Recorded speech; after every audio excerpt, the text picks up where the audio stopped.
3월 8일 오늘의 말씀은 마태복음 18장 11절에서 20절입니다.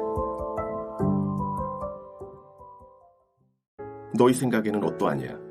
만일 어떤 사람이 양 100마리가 있는데 그 중에 하나가 길을 잃었으면 그 99마리를 산에 두고 가서 길 잃은 양을 찾지 않겠느냐? 진실로 너희에게 이르노니 만일 찾으면 길을 잃지 아니한 99마리보다 이것을 더 기뻐하리라. 이와 같이 이 작은 자 중에 하나라도 잃는 곳은 하늘에 계신 너희 아버지의 뜻이 아니니라. 내 형제가 죄를 범하거든 가서 너와 그 사람과만 상대하여 권고하라.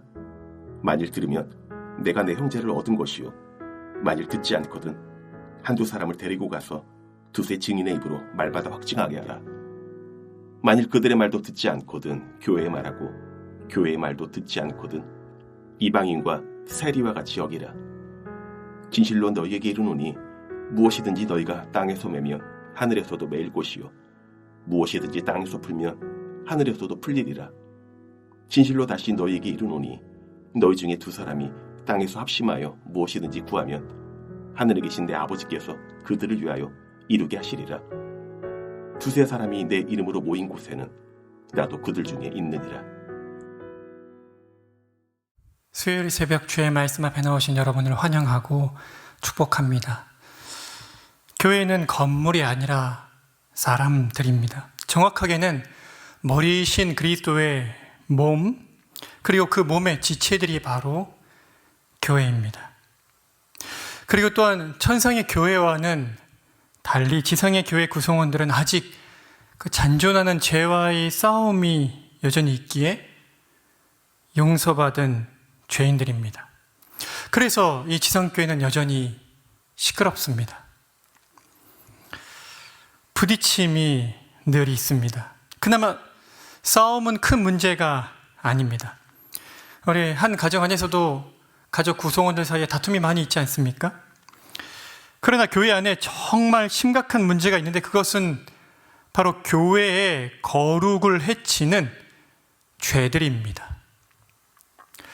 신천지와 같이 이단적 가르침을 퍼뜨리는 일, 성도들의 대상으로 돈벌이를 하는 일, 성적인 죄를 범하는 일, 이런 일들은 결코 가볍게 넘겨서는 안 되는 일들입니다.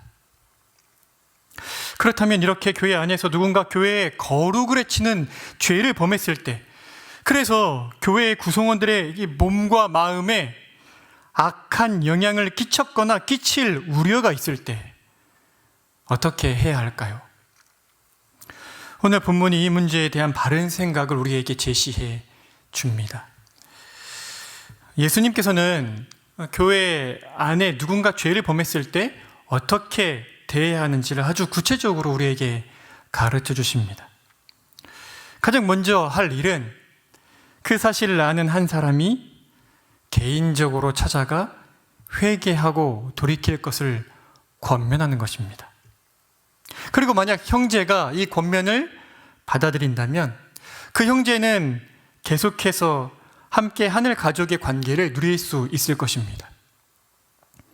그러나 만약 그 권면을 듣지 않으면 이번에는 혼자 가는 것이 아니라 한두 사람을 데리고 가서 권면하며 사실 여부를 확인하는 일을 진행해야 합니다.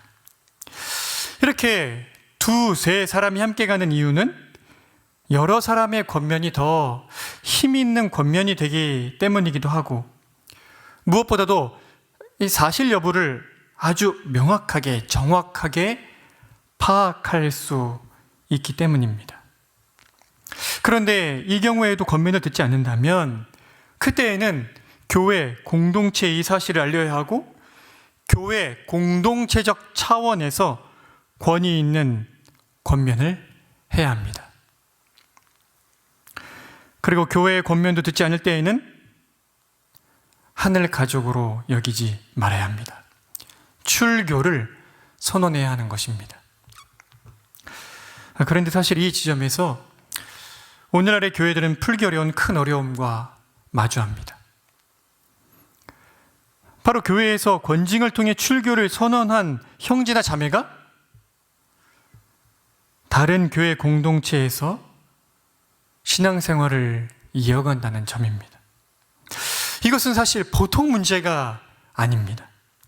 왜냐하면 이처럼 온전히 회개하지 않은 죄인들을 교회들이 받아주기 때문에 교회 공동체는 진정한 의미의 거룩을 상실하게 되고 머리이신 그리스도께서 그분의 영이신 성령 하나님을 통해 베푸시는 그 참된 은혜를 교회 공동체가 누리지 못하게 되기 때문입니다. 여러분들은 여호수아가 이끌었던 이스라엘 군대가 도무지 불가능해 보이는 여리고 성을 전쟁 없이 점령하고도, 전쟁이 없이도 점령할 수 있었던 아이성 앞에서는 참패한 것을 기억하고 있지 않습니까? 왜 이스라엘 군사들이 그런 일을 겪어야 했습니까? 바로 단 한 사람의 죄악 때문이었습니다.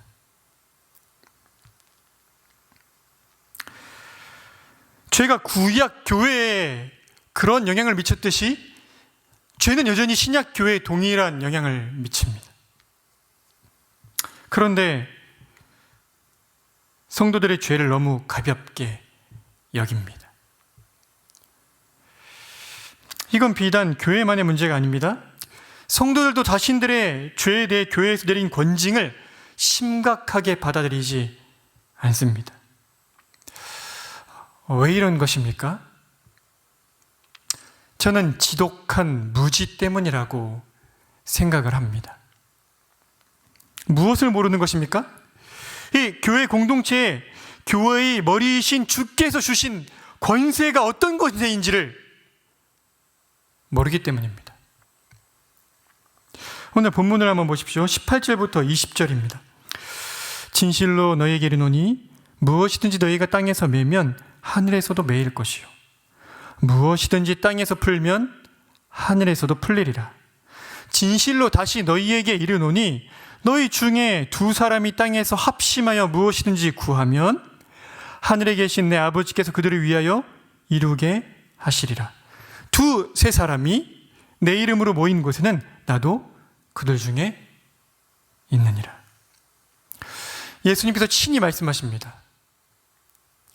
너희 곧 교회가 땅에서 매면 하늘에서도 매이는 것이고 땅에서 풀면 하늘에서도 풀리리라. 다시 말해서 교회 공동체가 머리이신 그리스도의 뜻을 따라서 어떤 사람에게 출교를 선언하면 머리이신 그리스도께서 그 출교된 자를 그렇게 대하실 것이라고 말씀하시는 것입니다. 이 얼마나 두렵고 떨리는 말씀입니까? 만약 교회로부터 권징을 받아 출교가 된다면 회개하지 않고 교회를 떠나 제 마음대로 다른 교회 공동체로 가버린다면 그냥 그 다른 공동체에서 신앙생활을 계속 이어갈 수 있는 것이 아닙니다. 교회의 권징이 정당한 권징이라면 그 죄인이 어디에 가든지 은혜를 주시는 분이신 머리이신 예수님께서 은혜를 주시지 않으신다고 말씀하시는 것입니다. 기도를 해도 들으시지 않으시고 말씀을 깨닫지도 못하게 하시고 돌보시지도 않으신다는 것입니다. 하나님의 가죽으로 대우하지 않으시겠다는 두려운 말씀입니다. 주 안에 사랑하는 성도 여러분, 이것이 바로 교회의 머리이신 주께서 교회에 주신 권세입니다. 그러므로 우리는 주의 말씀에 귀를 기울이고 만일 교회를 고통스럽게 하는 죄를 범하는 그런 우를 범한다면 먼저는 겸손히 죄를 고백해야 하고 교회 공동체의 권면을 기꺼이 받아들여야 할 것이고 회개의 과정을 거쳐서 온전한 회복의 은혜의 자리로 나아가야 할 것입니다. 이것이 주께서 교회를 통해서 권면하시는 목적이기 때문입니다.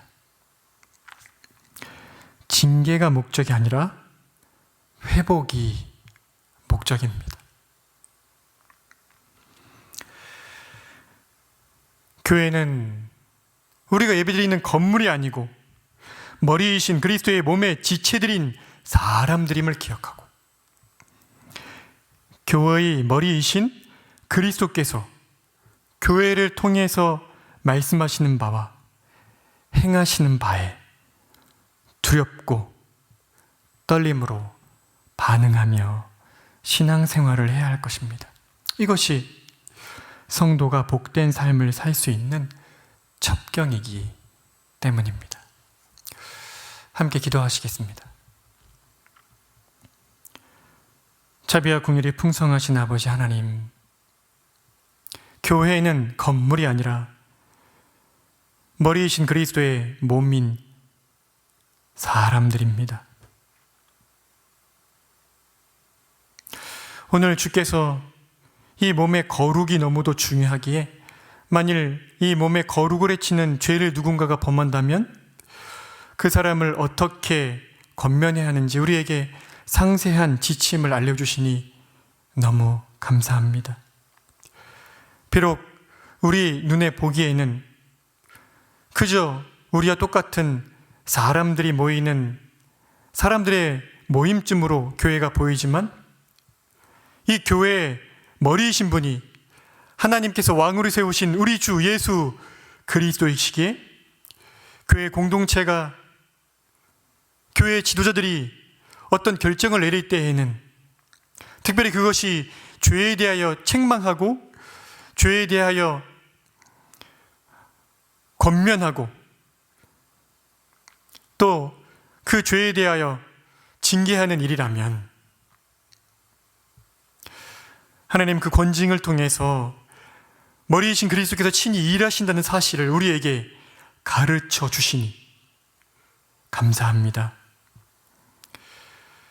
두세 사람이 기도하면 그 기도를 들으신다고 말씀하시는 그 배경이 교회의 권징의 배경임을 우리가 다시 한번 마음에 새기고, 교회 공동체 안에서 죄를 범하는 것이 얼마나 두려운 일인지를 마음에 깊숙이 새길 뿐만 아니라 혹이라도 연약하여 죄를 범할 때에는 교회의 권면을 받아들이고 회개하고 돌이키는 저희가 될 수 있도록 은혜를 베푸시기를 원합니다. 어리석어서 이 교회가 아니면 내가 예배드릴 곳이 없어 하고 이 공동체를 떠나서 어느 다른 공동체로 가서 아무 상관없이 나를 모르는 사람 속에서 예배를 드리면 끝이라는 어리석은 생각에 빠지지 아니하도록 결국은 머리이신 그리스도께서 교회의 권위를 통해서 권징하신 바를 따라 행하신다는 그 두려운 말씀을 우리의 마음판에 새기고